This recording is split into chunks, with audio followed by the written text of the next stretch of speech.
Now I'm going to explain the next topic, that is power of accommodation of I. Yeah, or simply we can say that accommodation of I. So firstly we should be understand it what is power of accommodation of eyes or accommodation of I. So the ability of eye lens, the ability of eye lens to adjust its focal length is called accommodation of eye or power of accommodation of eyes. Okay, once again, the ability of eye lens to adjust its focal length is called accommodation और power of accommodation of I. Okay, हम जानते हैं कि जो normal eyes होता है उसकी क्या होती है, एक यूनिक प्रॉपर्टी होती है, और वो जो है किसी भी ऑब्जेक्ट को वो जो है अगर वो हमारे आँखों के पास भी है या हमारे आँखों के दूर है, यानी कि उसका डिस्टेंस अगर जो है अलग अलग हो, ऑब्जेक्ट का डिस्टेंस अलग अलग हो, तब भी जो है वो उसको वो क्या कर लेता है, क्लियरली जो है उसका इमेज जो है हमारे रेटिना पे फॉर्म कर लेता है. ठीक है, तो उसकी इसी प्रॉपर्टी को नाम दिया गया है पावर ऑफ एकोमोडेशन ऑफ आई. ठीक है, हम लेंस फार्मूले के अकॉर्डिंग जानते हैं कि 1/f is equal to 1/v minus 1/u, where 1/f is what, that is focal length of lens, v is the image distance and u is the object distance.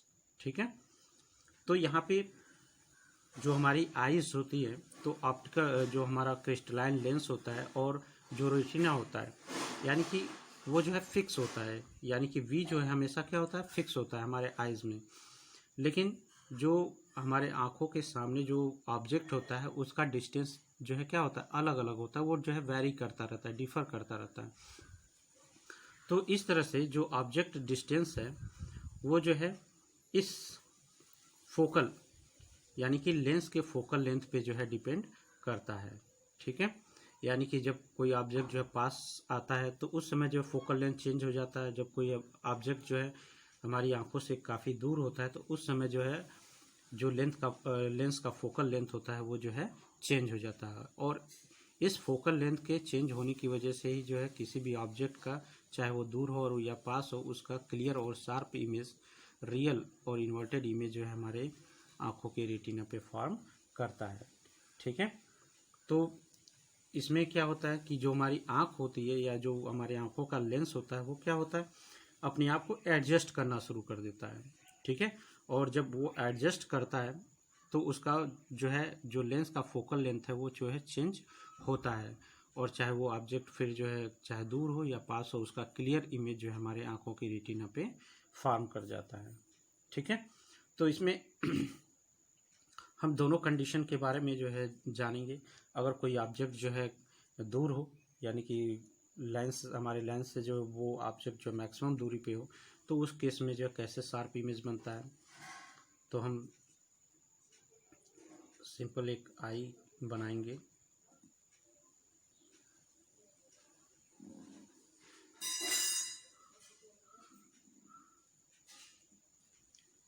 That is by convex lens. ये यहाँ पे retina है. तो जब भी कोई object जो है काफ़ी दूर पे स्थित होता है, वहाँ से लाइट जब चलती है और लाइट जो है इरिस और पीपल के द्वारा होते हुए जब जो है ये लेंस पे पड़ता है, तो ये जो बाई कन्वेक्स लेंस होता है ये लाइट को क्या करता है, कन्वर्ज करता है, यानी इसको जो है प्रिंसिपल एक्सिस की तरफ जो है बेंड करता है, और इसका ये जाके जो है रेटिना पे फोकस हो जाता है. ठीक है, और इस रेटिना पे जो है ऑब्जेक्ट का क्लियर और शार्प इमेज जो है बनता है. तो इस केस में क्या होता है, जब ऑब्जेक्ट जो है काफ़ी दूरी पे होता है तो उस समय जो सिलियरी मसल्स होती हैं, जो आई के सिलियरी मसल्स होती हैं, वो रिलैक्स कंडीशन में आ जाती हैं, और उसकी वजह से ये जो लेंस होता है वो क्या हो जाता है, पतला हो जाता है. ठीक है, इसका जो है ये लेंस जो है पतला हो जाता है, थिनर हो जाता है. और इस केस में जो लेंस है उसका जो फोकल लेंथ है वो क्या हो जाता है, मैक्सिमम हो जाता है।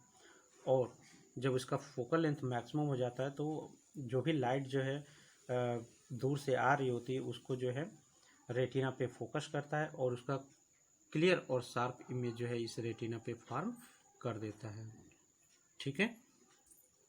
दूसरा केस, अगर कोई ऑब्जेक्ट जो है हमारे काफ़ी पास हो तो उस केस में क्या होता है,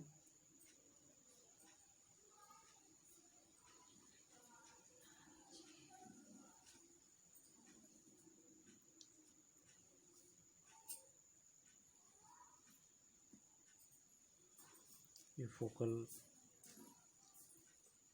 सपोज दैट कोई ऑब्जेक्ट जो है यहाँ पे है,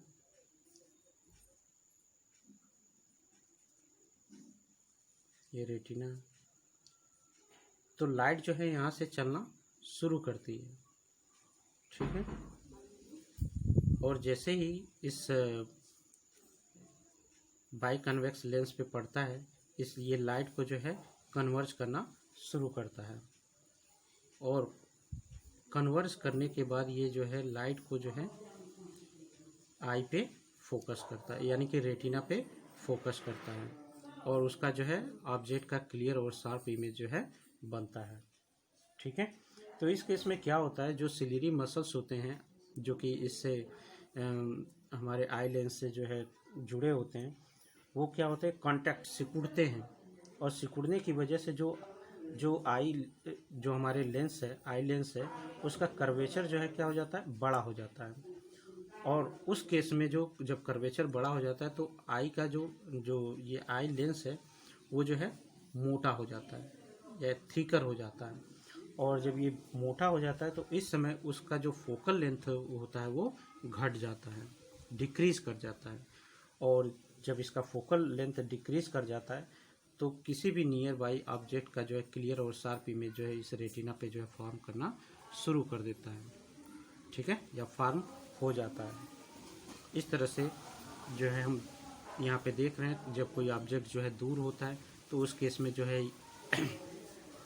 जो लेंस होता है वो थिनर हो जाता है, थिन हो जाता है और उसका जो है जो फोकल लेंथ होता है वो इंक्रीज कर जाता है।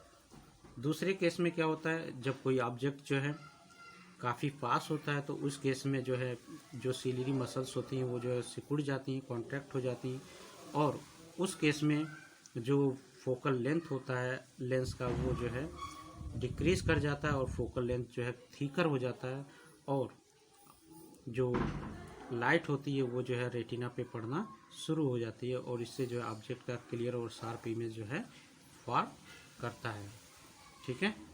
तो इस तरह से हम दोनों केसेस यहाँ पे अच्छी तरह से समझ गए होंगे आप लोग। So thanks and have a nice day.